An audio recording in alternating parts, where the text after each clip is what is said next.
Bien que le PSG va tout faire pour prolonger Kylian Mbappé, la succession du Français serait tout de même déjà à l'étude. Le feuilleton Kylian Mbappé est encore très loin d'être terminé. Tout au long de l'été, les rumeurs ont été nombreuses et finalement le joueur du PSG n'a pas bougé malgré les offensives du Real Madrid.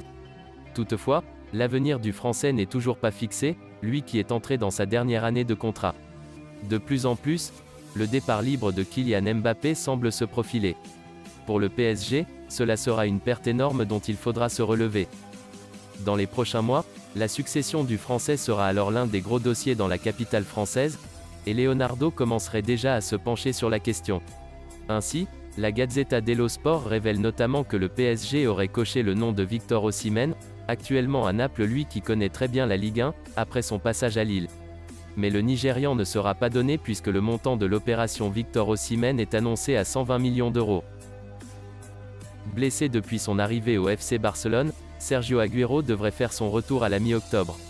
Arrivé cet été au FC Barcelone en provenance de Manchester City, Sergio Agüero n'a toujours pas porté le maillot du Barça. En cause, une blessure au mollet en début août qui l'a éloigné des terrains pendant plusieurs semaines. Mais selon les informations du Sport, l'attaquant argentin devrait faire son retour à la compétition dans moins de 3 semaines, et ainsi être convoqué pour la réception de Valence le 17 octobre à l'occasion de la 9e journée de Liga. C'est une excellente nouvelle pour les Blaugrana et Ronald Koeman, qui vient de récupérer Ansu Fati, buteur dimanche dernier face à Levante. Le Real Madrid et le FC Barcelone auraient visé Youri Tielemans, sous contrat jusqu'en 2023 avec Leicester. Le club anglais serait prêt à le laisser filer en cas d'offre satisfaisante lors du prochain mercato estival. Passé par l'AS Monaco, Youri Tielemans pourrait être l'un des acteurs du prochain mercato estival.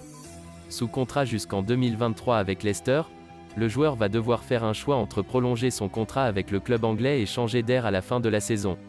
Selon les informations de The Athletic, plusieurs cadors européens suivent les prestations de Tielemans, notamment à l'instar du FC Barcelone ou encore du Real Madrid. Les deux équipes espagnoles pourraient bien passer à l'action et transmettre leurs propositions à Leicester lors du prochain mercato estival. Le club anglais ne serait pas opposé au départ de son joueur, notamment si ce dernier ne prolonge pas. Toutefois, la formation entraînée par Brendan Rodgers espère récupérer une très grosse somme dans ce dossier Tielemans. Affaire à suivre. Le poste de défenseur central sera la priorité de Chelsea pour le mercato estival 2022. Après le départ de Kurt Zouma l'été dernier, le club londonien n'a pas réussi à finaliser le dossier Jules Koundé. Souhaitant retenter leur chance pour le talent du Séville dans les prochains mois, les Blues gardent également un œil sur la situation de Pau Torres. Déjà très actif lors du dernier mercato estival, on s'attend encore à voir Chelsea connaître quelques arrivées importantes durant l'été 2022. En plus des arrivées de Romelu Lukaku et Saul Niguez, le club londonien espérait finaliser le transfert d'un défenseur central. Courtisé avec insistance, Jules Koundé est finalement resté à FC Séville. La situation devient alarmante pour les Blues.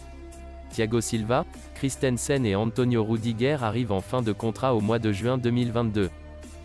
Pour les deux premiers cités, il y a de quoi être optimiste pour les voir poursuivre dans la capitale londonienne. Concernant Rudiger, la donne est différente. Il reste notamment courtisé par le Bayern Munich et le PSG. Lo celebré. No soy de celebrar goles. Casi siempre los vivo internamente. Pero sí que hoy lo grité. Y muchos años mirando marcar goles a Messi, ¿no? Siempre en la vereda del frente. El primero de nuestro lado, de mi lado, tenía que celebrarlo, lo siento. He's an exceptional player because he's under pressure, have the calm to have one extra touch, and in that moment create extra passes behind our midfielder players. Yeah, he play. I know the character, personality that he has, and he did it again. I'm happy he's back for his injury, and yeah, exceptional player. With it looks like not tall. This looks like his aspect from outside, but when he see him, how he play, how he move, how he let him play. He's not a player for long distance passes. He's not a player for, but always you can count on him to help to make a build up and know exactly where are the spaces to create another situation. So It wasn't, especially in the first half. Second half was much better, being controlled by Kevin, but the first half we were a little bit soft with him.